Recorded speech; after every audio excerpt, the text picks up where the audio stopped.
Ang nakikita natin dito is yung green and yung kulay red. Ang tawag dito is candlesticks. Bawat candlestick represents a time frame. Kung pupunta kayo dito, ito yung mga time frames na tinatawag natin. Ibig sabihin, pag nag-select ka ng time frame, nag-select halimbawa tayo ng 1 hour time frame. Ang mangyayari dito is bawat hour, every hour is magpapalit siya ng candle. Ibig sabihin, this candle is 1 hour. This candle is 1 hour. Every hour, nagpapalit siya ng candle. Kung pupunta naman tayo sa 4 hour, is ibig sabihin naman dito is every 4 hours naman nagpapalit ng candlesticks dito. Ibig sabihin, itong candle na to is 4 hour. Yan yung movement niya in 4 hours. Itong candle naman, next candle is 4 hour ulit. Kung pupunta naman tayo sa 1 day time frame, every 24 hours magpapalit ng candle. Ito yung tinatawag natin daily time frame. So, kung titingnan natin dito, ito yung, halimbawa, itong candle na to is, ito yung movement niya for the whole day. After the day ends, after 24 hours, another candlestick. Ganun nag-work yung time frames, guys. Kung papansin niyo, magkaiba ang kulay niya ng bawat candles. Meron tayong green at meron tayong red candlesticks. Ibig sabihin, pag ang green candle nakita mo, ibig sabihin yan is, yan yung tinatawag na bullish candle. Sinabi nating bullish is pataas yung price. Bakit bullish? Kasi kung papansinin nyo kung paano umaatake ang mga bulls is pataas. Kaya bullish yung tinatawag. Ang pababa naman is bearish na tinatawag. Pag nakakita ka ng green, bullish. Pag nakakita ka ng red is bearish. Ibig sabihin, ang bullish pataas, ang bearish is pababa. Ibig sabihin nun. Bakit bearish? Kasi ang atake ng bear is pa ganun. Pababa. Paano nag-work yung candlesticks? Ganito siya. Sample tayo ng bullish candle. Nag-set tayo sa 1 hour time frame. Ibig sabihin, every hour dito, sa chart na to, magpapalit ng candlesticks every hour. And let's say, tapos na yung hour. Bagong hour na ngayon. Magdodrawing ng bullish candle ang price. Halimbawa, mag-start ang every candle pag bullish siya, pag kulay green. Mag-start yun sa baba. Drawing ang price ng candle. Either tataas yan or bababa for the whole hour. So, gaganto ang may itsura niya.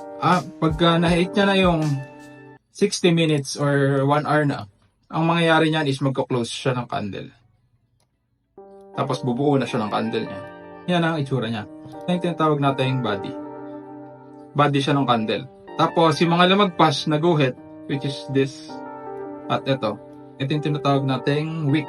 Sabihin, ito yung mga wick na to, ito yung dinaanan ng price. Dinaanan lang niya, tapos bumalik siya dun sa body. Now, ang tawag naman dito is closing price. At ito yung opening price. Kasi, dito nag-open yung price sa baba. Kaya bullish ang tawag kasi. Nagsimula siya sa baba, pataas. Nag-open siya sa baba, nag-close siya sa taas. Which is, ito naman yung tinatawag na closing price. And, bubuo siya ngayon ng body. Kung titingnan natin tong example na bullish candle na to kulay green. Ibig sabihin, yung nagsimula yung hour, which is 10 a.m. 10 a.m. nag-start tong candle na to. Nag-open yung price dito sa price na to. Sa price na 26,400 siya nag-open. Tapos, within the 10 a.m. to 11 a.m., ibig sabihin niya, nag-move ang price. Pataas, taas, baba siya dyan. Nag-move lang siya sa loob na yan.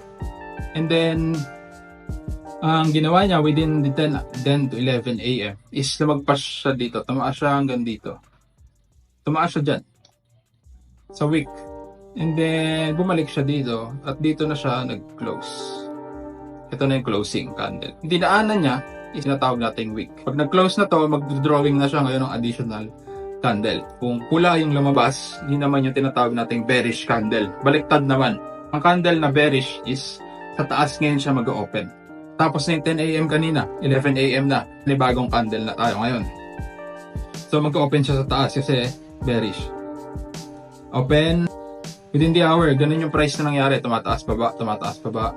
And then, tapos na yung 11 a.m., 12 a.m. na. Tapos nag-close na siya ngayon dito. And then bubuo yun ang candle. Tingnan tayo ngayon ng bearish example. Ito, kulay pula. Ibig sabihin nito is dito siya nag-open sa taas. Open price. Gumalaw, taas baba, nag-drawing ng wick, and nag-close siya dito. Ibig sabihin, ito yung start ng hour, ito yung end ng hour. Open, close. Now, iba-iba ang open at close depende sa time frame na gamit natin. Kung pupunta tayo sa 4 hour, for every 4 hour ang open at close niya ngayon. Since na 1 hour tayo, every hour nag-open at close ang mga candles dito. Titingnan natin, ang kasunod pa niya is another bearish kasi nag-open siya dito sa taas. Open, nag-drawing, bumabalik at nag-close sa baba. Kaya naging bearish siya kasi nag-open sa taas, nag-close sa baba. Sa bullish naman is baliktad lang, pataas. Nag-open sa baba, nag-drawing, nag-close sa taas. Yun lang pinagkaiba ng bullish at bearish. Kung saan lang siya nag-close. Nag-open sa baba at tumaas, nag-close sa taas. That's bullish. Pagka nag-open sa taas and nag-close sa baba, that's bearish. Ngayon, yung mga dinaanan niya na hindi open at close, yun yung tinatawag nating mga wick.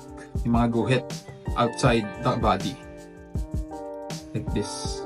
Pag pinagsama-sama mo lahat ng candle at i-zoom out mo siya, makakahanap tayo dito ng patterns, pwede natin siyang guhitan, at kung ano-ano pang pwede natin gawin na strategies dito para malaman natin at ma-determine natin kung tataas ba or babagsak ang presyo. Para hindi kayo malito at ma-overwhelm agad, tuturuan ko muna kayo ng basic strategy na wala muna kayong i-drawing sa chart para hindi kayo malito.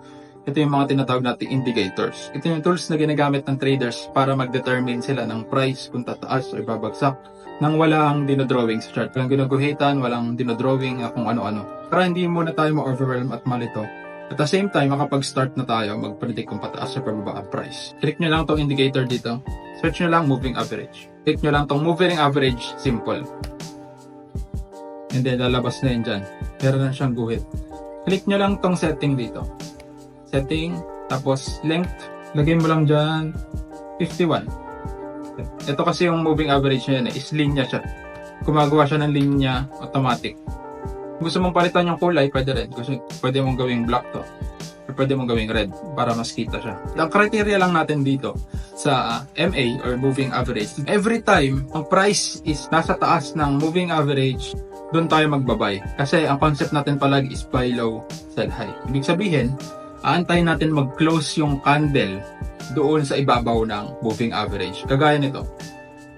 Kung makikita mo dito, nag-close ang candle above the line. Doon sa moving average na ginamit natin. Nag-close yung 2 hour candle sa ibabaw ng moving average. This is a confirmation na pwede mo na siyang i-buy. Pwede ka na mag-buy dito kung gusto mo. Buy ka dyan, and then magsasell ka dito sa taas. Ganun lang simple ang paggamit ng indicator.